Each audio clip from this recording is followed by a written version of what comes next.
This is my second career. I was a journalist.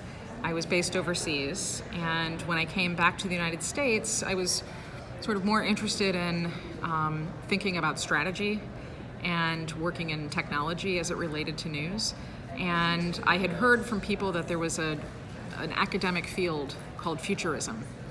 And the more that I learned about it, part of my academic background is already futures work. I studied game theory and economics, so it's part of what foresight is. But it really sounded like what I wanted to do going forward.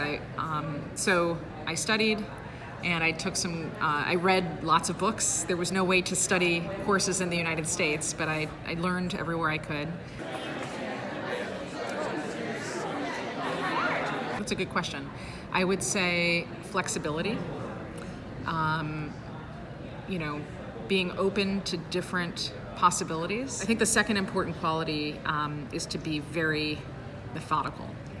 So really great futurists are people who are willing to put in a lot of work and go through step by step by step by step to figure things out.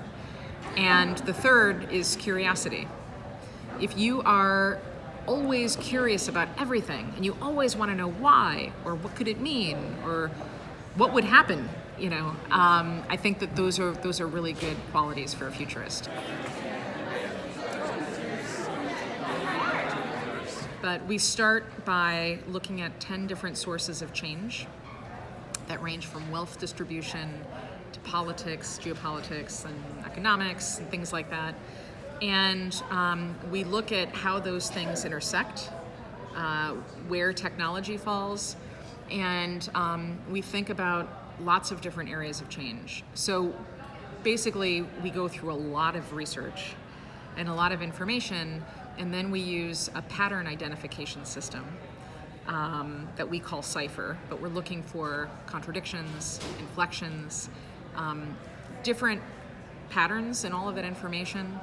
And from that, we do a big analysis, and then we find trend candidates, and we have a lot of those, and then we go through and evaluate all of those candidates, and at the end of all of that, we have a list of trends, which could totally be wrong tomorrow. Most of them aren't. Most of the trends that we follow have a very long development cycle, but they could change at any time, so that's where flexibility comes into play.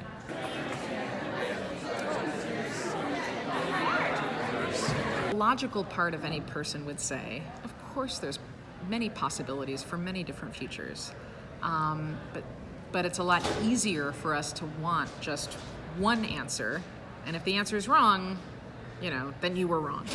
Or if the answer is right, then you can do something about it. But the real world doesn't work that way. It's much harder to accept the fact that we have no control. And if it's the case that we have no control and there's a lot of different variables, then we must also accept the fact that there are many possible futures ahead. And that's okay. It just means that we have to be willing to adapt over and over and over again. I don't believe in a future. Mm-hmm. I believe that there are many different futures and that we're constantly creating the future in the present. So I believe that I have an important role to play in shaping the future, but I also believe that every single person alive has an important role to play.